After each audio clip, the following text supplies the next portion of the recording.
بسم اللہ الرحمن الرحیم۔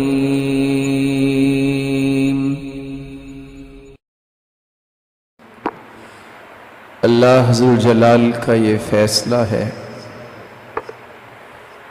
کہ پورے سال کے اندر ایک ایسی رات جو راتوں کی طرح ہی ایک رات ہوتی ہے، لیکن اس ایک رات کی عبادت کو اللہ نے 83 سال 4 مہینوں کی عبادت سے افضل قرار دیا ہے۔ وہ لیلۃ القدر کی رات ہے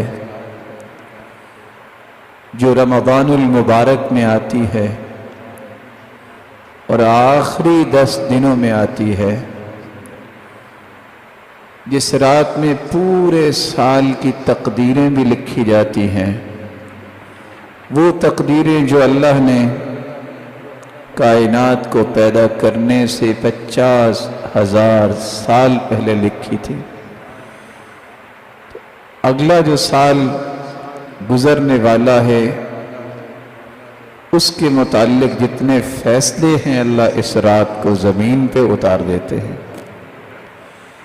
اس لیے اس رات کو تلاش کرنا اور اس رات کی عبادت کرنا یہ ایک مسلمان کی سعادت مندی اور خوش نصیبی کی دلیل ہے۔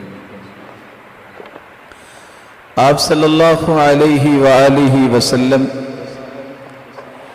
جب رمضان المبارک کا آخری عشرہ شروع ہو جاتا، كان اذا دخل العشر شد مئزرا، اپنی کمر کس لیتے، وَأَحْيَا لَيْلَةً، اور ان راتوں کو جاگ کے گزارتے، وَأَيْقَظَ أَهْلَهُ، اور اپنے گھر والوں کو بھی اٹھایا کرتے، بیدار کیا کرتے۔ آپ صلی اللہ علیہ وسلم یہ رات بیدار رہتے تو کیا کرتے؟ آپ قیام بھی کرتے، ذکر بھی کرتے، دعائیں بھی کرتے۔ سیدہ عائشہ رضی اللہ تعالی عنہا فرماتی ہیں، كان النبي صلی اللہ علیہ وسلم يجتهد في العشر الأواخر ما لا يجتهد في غيره۔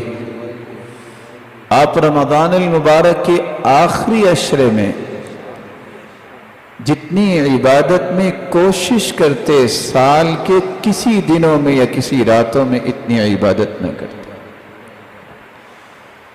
اس لیے ایک مسلمان کو اس بات میں خوشی ہونی چاہیے کہ اس کی زندگی میں اللہ ذوالجلال نے یہ مبارک گھڑیاں رکھی ہیں، ان گھڑیوں کو قیمتی بنا سکے اور اللہ ذوالجلال سے اپنی من چاہی اگلے سال کی زندگی طلب کر سکے اور اللہ ذوالجلال سے اپنی زندگی اور آخرت کو خوبصورت بنانے کی التجائیں کر سکے۔